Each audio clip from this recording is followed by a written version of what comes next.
Sometimes people ask me why I choose to play games blind, without looking at videos or guides or wiki. Why would somebody just watch the developer trailer and then go with their gut feeling, not knowing if they're gonna like the game or not? In this video, I'm going to explain why I do it, using my No Rest for the Wicked review as a perfect example. Right off the bat, No Rest for the Wicked is a combination of my two favorite genres in video games, ARPGs and Soulslike. So I kind of had a predisposition towards the game immediately. I was basically committed to buying it right when I saw that it was coming out. And then when I found out it was being made by Moon Studios, the developers for the Ori series, I was even more sold. Basically just on the basis that I knew that they would create an immersive, beautiful world for this perfect combination of genres to exist within. So I patiently waited, and when I found out there was going to be an early access, I resolved that I was going to accept the bugs and issues that come along with early access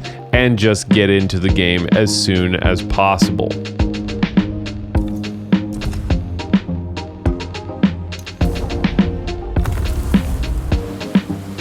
Welcome to Isola, Sacra in the year 841. Your role is that of a holy warrior known as a serum, sent to investigate a plague named the Pestilence. As soon as you get off the boat, you can explore the beach, cook foods, and fight enemies. And the vertical nature of the zone really makes you feel curious and excited to explore. But hold on a second, we gotta sneak up on this guy real quick.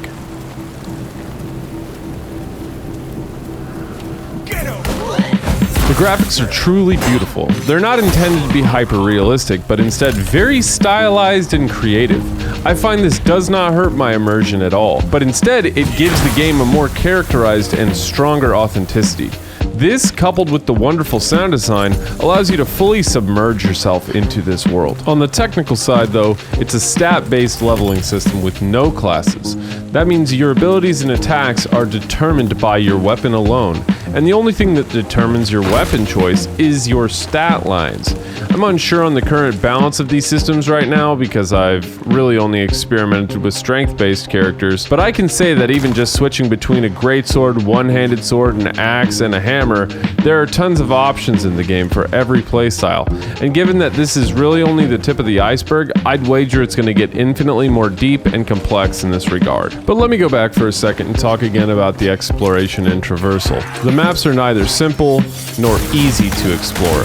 You will often be battling difficult enemies at the same time you're trying to calculate where to go next, and the map UI is intentionally vague, and it is not present on the player's HUD. I believe that this is calculated to prevent the player from gluing their eyes to the HUD and to actually look at the game itself. The first time this became extremely obvious to me was when I got to the first city after a little tutorial boss fight. It's really confusing to know where the vendors are, remembering where you need to go for what, and the layout of the city is good, but it's just inherently disorienting for someone who's so adjusted to following an arrow to my quest or having a hyper-detailed map to guide me. I was like, what the fuck, why did they do this? Then it clicked. A light bulb went off and I realized I was actually having to memorize the map by paying close attention to details and committing information to memory. I almost never looked at menus, I almost never looked at my HUD, and quickly immersion set in. It's really pretty profound actually when you think about it like that. It's game design that encourages you to engage in the actual game itself and not the technical systems. Another thing I noticed is that you're not severely punished early for poor optimization of skill points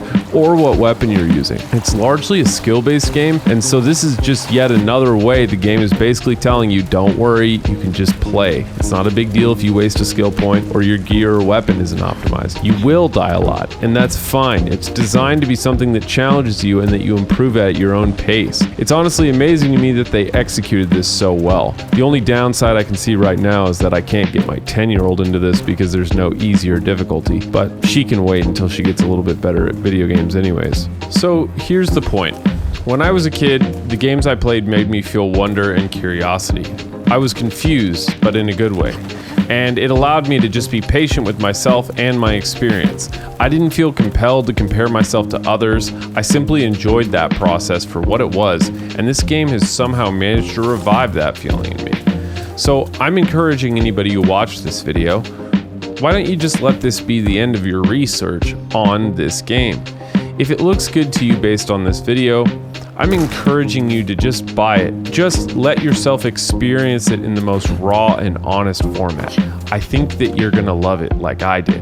And I think that all the little surprises that you're gonna experience will impact you the same way that they impacted me. That being said, thank you so much for watching the video.